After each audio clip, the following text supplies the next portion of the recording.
બાબુજી હવે આ ચંપલ ફેંકી દો અને નવી લઈ લો. આ બહુ જૂની થઈ ગઈ છે. આ સાંભળીને રામદાસજી સ્તબ્ધ થઈ ગયા. શ્રાવણનો હળવો વરસાદ હમણાં જ થોભ્યો હતો.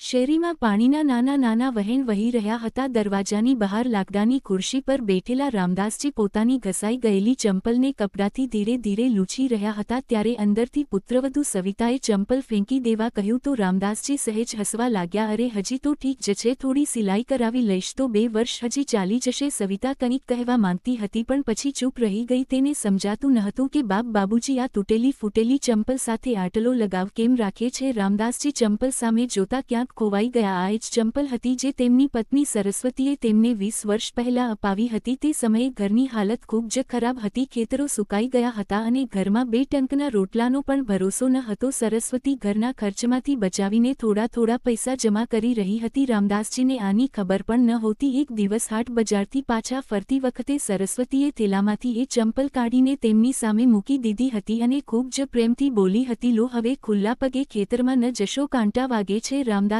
તે દિવસે કંઈ બોલી શક્યા ન હોતા. બસ ચંપલ હાથમાં લઈને તેને જોતા જ રહી ગયા હતા. સરસ્વતી હસતા હસતા બોલી હતી, આટલું વિચારશો નહીં, બસ પહેરી લો. તે દિવસે પહેલીવાર તેમને લાગ્યું હતું તો કે ગરીબી વચ્ચે પણ માણસ અમીર હોઈ શકે છે જો સાથ નિભાવનાર સાથી હોય. સમય વીતતો ગયો. દીકરા મોટા થયા અને નોકરી કરવા શહેર ચાલ્યા ગયા. ઘરની હાલત સુધરી ગઈ. પરંતુ 1 વર્ષ પહેલા સરસ્વતી અચાનક બીમાર પડી ગઈ. ખૂબ ઈલાજ કરાવ્યો પણ તે તેમને છોડીને ચાલી ગઈ. ત્યારબાદ રામદાસ જાણે અડધા થઈ ગયા. મોટો દીકરો તેમને પોતાની સાથે શહેર લઈ આવ્યો. ઘરમાં હવે કોઈ વસ્તુની કમી ન હતી પણ રસોઈનો સ્વાદ બદલાઈ ગયો હતો.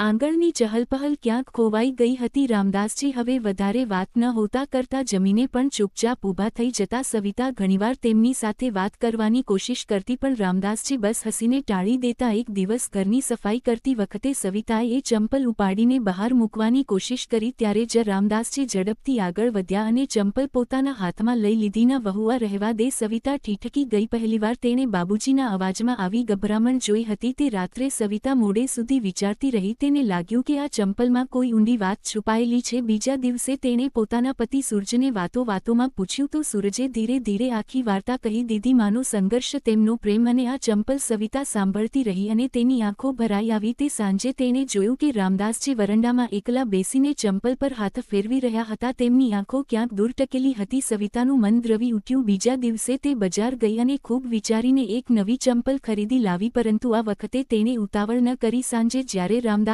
ચાપી રહ્યા હતા ત્યારે સવિતા તેમની પાસે આવીને બેસી ગઈ અને ધીમેથી બોલી, બાબુજી એક વાત પૂછું? તેમને કહ્યું, હા વહુ પૂછને. સવિતાએ એ થોડીવાર થોભીને કહ્યું, અમ્માજી તમને બહુ યાદ આવતા હશે ને? રામદાસજી ક્ષણભર ચૂપ રહ્યા પછી ધીમેથી બોલ્યા, યાદ નહીં વહુ, હવે તો તે શ્વાસની જેમ સાથે જ રહે છે. સવિતાની આંખો ભરાઈ આવી. તેણે ધીરેથી નવું બોક્સ તેમની સામે રાખતા કહ્યું, આ તમારા માટે લાવી છું. રામદાસજીએ બોક્સ ખોલ્યું. અંદર નવી ચંપલ હતી. તેમણે હળવા સ્મિત સાથે કહ્યું, આની શું જરૂર હતી વહુ? સવિતાએ ધીમેથી કહ્યું, જરૂર છે બાબુજી, નવી ચંપલ પહેરો પણ જૂની સાચવીને રાખો કારણ કે તેમાં અંબાજીનો પ્રેમ છે. રામદાસજીએ હેરાનીથી સવિતા સામે જોયું. તેમની આંખો ભરાઈ આવી. સવિતાએ આગળ કહ્યું, અને બાબુજી જો તમે રજા આપો તો હું કંઈક બીજું પણ કરવા માંગુ છું. રામદાસજીએ આશ્ચર્યથી પૂછ્યું, શું? બીજા દિવસે સવારે જ્યારે રામદાસજી જાગ્યા ત્યારે આંગણના એક ખૂણામાં એક નાની ચોકી સજાવેલી હતી. તેના પર સરસ્વતીની તસવીર હતી. સામે દીવો સળગી રહ્યો હતો. પાસે તુલસીનો નાનો છોડ પણ મૂક્યો હતો. સવિતાએ હસીને કહ્યું, બાબુજી તમે કહ્યું હતું ને કે અંબાજીને તુલસીમાં પાણી રેડવું બહુ ગમતું હતું. હવે રોજ આપણે બંને મળીને પાણી રેડીશું. રામદાસજી કંઈ બોલી ન શક્યા. તેમની આંખોમાંથી આંસુ વહી નીકળ્યા. આ પછી સવિતાએ ધીરે ધીરે રામદાસજીને ફરીથી ઘરના જીવન સાથે જોડવાનું શરૂ કર્યું. તે રોજ તેમની પાસેથી અંબાજીની વાતો પૂછતી, તેમની પસંદગીની વાનગીઓ બનાવતા શીખતી. સાંજે ચા તેમની સાથે બેસીને પીતી. ક્યારેક તે જાણી જોઈને પૂછતી, બાબુજી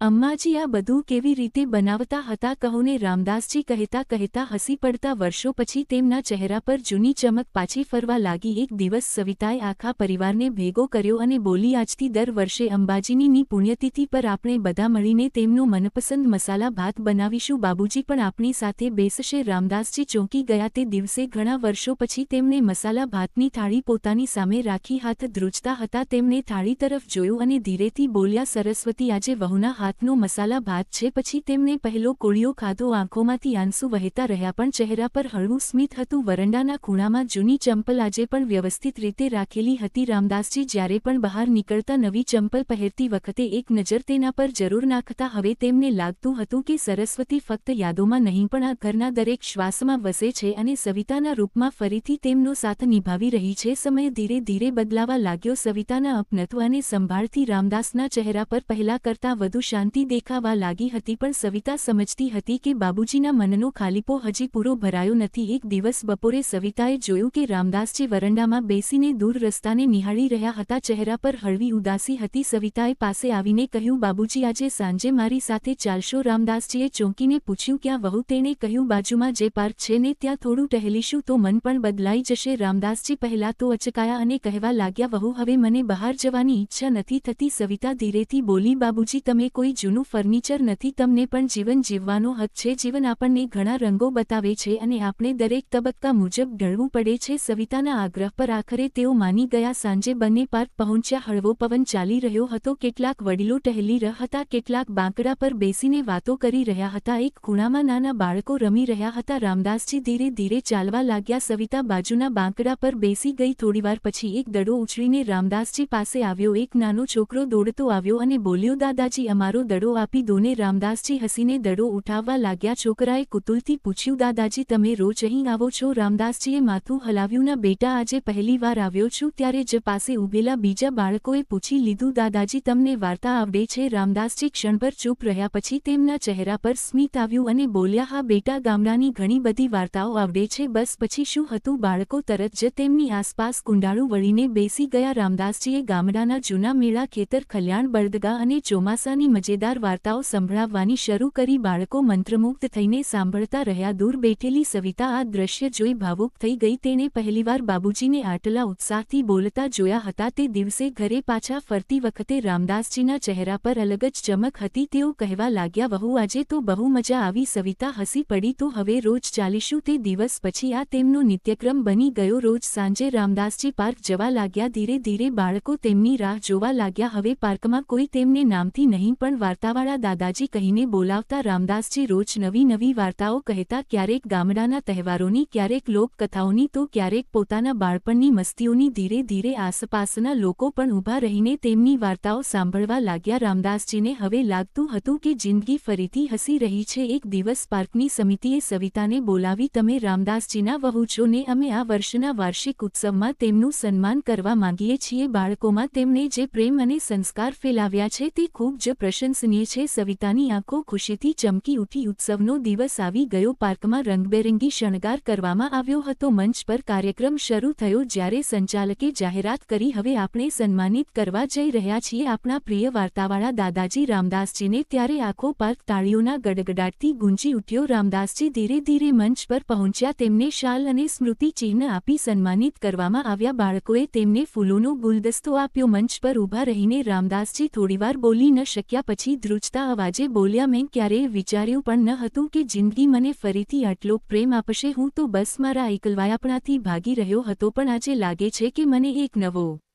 પરિવાર મળી ગયો છે. પછી તેમણે ભીડમાં બેઠેલી સવિતા તરફ જોયું અને કહ્યું, આ બધું મારી વહુના કારણે થયું છે. જો તેણે મારો હાથ પકડીને મને ઘરની બહાર ન કાઢ્યો હોત તો કદાચ હું આજે પણ મારી યાદોમાં જ ખોવાયેલો હોત. તેણે મને જીવતા શીખવાડ્યું છે. સવિતાની આંખોમાંથી આંસુ વહેવા લાગ્યા. આખું વાતાવરણ ભાવુક થઈ ગયું. તે દિવસ પછી રામદાસજી વધુ ઉત્સાહથી બાળકોને વાર્તાઓ સંભળાવવા લાગ્યા. વરંડાના ખૂણામાં જૂની ચંપલ આજે પણ સલીકેથી રાખેલી રહે છે. રામદાસજી જ્યારે પણ પાર્ક જવા માટે નવી ચંપલ પહેરે છે ત્યારે એક નજર તેના પર જરૂર નાખે છે. તેમને હવે લાગે છે કે સરસ્વતીની યાદો, વહુનો સાથ અને બાળકોનો પ્રેમ, આ ત્રણેય મળીને તેમની જિંદગીને ફરીથી રોશનીથી ભરી દીધી છે. બૌદ્ધ સંબંધો ફક્ત લોહીના નથી હોતા, પણ સમજણ, સંવેદનશીલતા અને સાથ નિભાવવાથી મજબૂત બને છે. વડીલોને ફક્ત સંભાળની જ નહીં પણ સન્માન, સમય અને અપનત્વની પણ જરૂર હોય છે.